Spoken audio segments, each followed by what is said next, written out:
Doctor भाइयों, आज मैं एक बात शेयर करना चाहता हूँ। मेरे पास आज एक पेशेंट आया 17-18 साल का, और उसके साथ में जो था वो करीब 25-30 साल का था।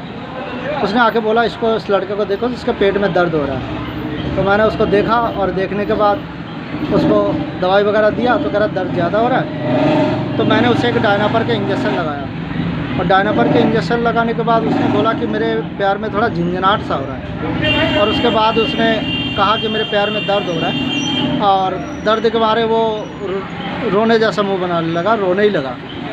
अब वो उसको फिर मैंने उसका दर्द के लिए बाकी दवाई को दिया, तो उसने कहा मेरे को आराम नहीं मिल रहा, परेशानी बढ़ रहा है। तो उसने कहा कि मुझे हॉस्पिटल लेके चलो। तो मैं उस लड़के को मजीदिया हॉस्पिटल लेके गया, और मजीदिया हॉस्पिटल में जाके डॉक्टरों ने देखा, पूछा, तो डॉक्टर को बताया गया कि भाई इसे एक डायनापर के इंजेक्शन लगाए गए हैं, इसके पेट में दर्द हो रहा था, तो उसके बाद ये पैर में दर्द होने लगा इसके पूरे। तो उन्होंने बोला कि ये डायनापर के इंजेक्शन कई बार मस्कुलर लगाने पे थोड़ा बहुत इस तरह का दर्द हो जाता है, तो इससे डरने की ज़रूरत नहीं है। इसको अभी आईवी पेन किलर वगैरह दे देंगे और डिप लगा देंगे, जिससे ये धीरे धीरे अभी दर्द वगैरह ख़त्म हो जाएगा, नॉर्मल हो जाएगा। तो पेशेंट ने वहाँ बहाना करने लगा कि मैं ना तो एक गोली खाऊंगा ना एक इंजेक्शन लगवाऊंगा। तो बोला फिर आपका इलाज कैसे होगा? कह रहा मुझे इलाज नहीं कराना, मुझे पहले ही इतना परेशानी हो गया है, अब पता नहीं फिर दवाई गोली लूँगा तो क्या परेशानी होगा, मैं यहाँ दवाई गोली नहीं लूँगा। तो क्या करोगे? मैं जयपुर जाऊँगा।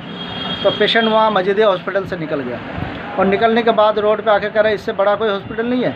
मैंने कहा इससे बड़ा हॉस्पिटल इसके बगल में बत्रा हॉस्पिटल है। तो बोला कि चलो फिर मुझे बत्रा हॉस्पिटल लेके चलो। मैं उसे बत्रा हॉस्पिटल इमरजेंसी में लेके गया, और वहाँ जाके उसका पर्ची वर्ची बनवाए, और वहाँ डॉक्टर से बताया, डॉक्टर ने पूछा, पूछने के बाद बताया, तो उन्होंने भी वही बात बोला कि इसको अभी पेन किलर इंजेक्शन लगाएंगे और पेन किलर खाने के लिए देंगे, उससे धीरे धीरे ये दर्द वगैरह भी ख़त्म हो जाएगा। पर आगे देख लेंगे, अगर ऐसा कुछ परेशानी लगेगा तो फिर जो भी इसका प्रोसेस होगा चेकअप वगैरह वो आगे और हो जाएगा। तो इसमें इतना ज़्यादा टेंशन लेने की बात नहीं। लेकिन पेशेंट वहाँ पे भी पर्ची वर्ची बन गया, और उसके बाद भी पेशेंट ने वही जिद लगाया कि मैं एक गोली भी नहीं खाऊँगा और एक इंजेक्शन भी नहीं लगाऊँगा। फिर डॉक्टर ने कहा कि आप दोनों ज़रा बाहर जाओ, हम ज़रा समझाते हैं। तो डॉक्टरों ने वो उसे समझाया बुझाया, लेकिन वो एक कहना नहीं माना।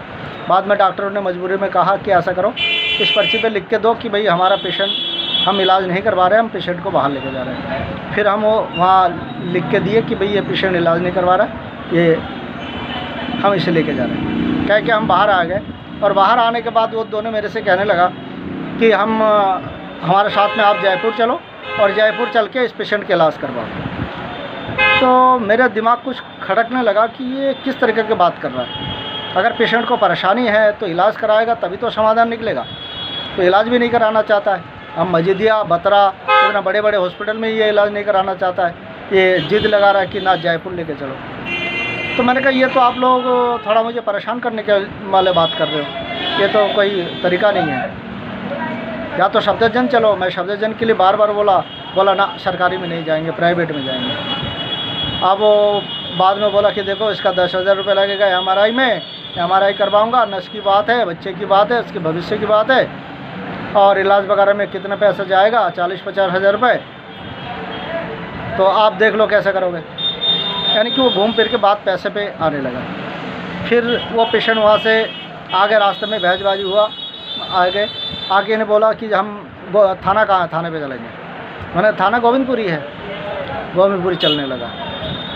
तो रास्ते में आके और बातचीत हुआ। बातचीत होने के बाद मेरे एक मिलने वाला दोस्त के पास मैं उसको लेकर रुका, और वहाँ जाके बातचीत हुआ, और बातचीत होने के बाद समझाने बुझाने के बाद वही बात फिर लास्ट में लेन देन पे आया, और लेन देन करके ही मुझे उस पेशेंट को निपटाना पड़ा। मैं डॉक्टर भाइयों से ये कहना चाह रहा हूँ कि ये जो पेशेंट है, मुझे नहीं लगता कि ये पेशेंट है। ये अगर पेशेंट होता तो ये मजीदिया में ही अपना इलाज करवा लेता। इंजेक्शन से कई बार कोई भी डॉक्टर ये नहीं बता सकते कि कौन सा दवाई किसको शूट करेगा और किसको नहीं शूट करेगा। मैं मानता हूँ कि डायनापर इंजेक्शन से हो सकता है उसको कहीं ना कहीं कोई परेशानी हुआ हो, पर परेशानी हुआ है तो उसका ट्रीटमेंट किया जाएगा, तभी तो उसका समाधान होगा। अगर ट्रीटमेंट नहीं करवाएगा तो समाधान कहाँ से निकलेगा। अब वो मजिदिया हॉस्पिटल को ठुकरा दिया, बस खतरा हॉस्पिटल को ठुकरा दिया। तो ये एक फ्रॉड है और इस तरह की फ्रॉड ये इस समय घूम रहे हैं। इन्होंने एक कमाने का नया तरीका निकाला है।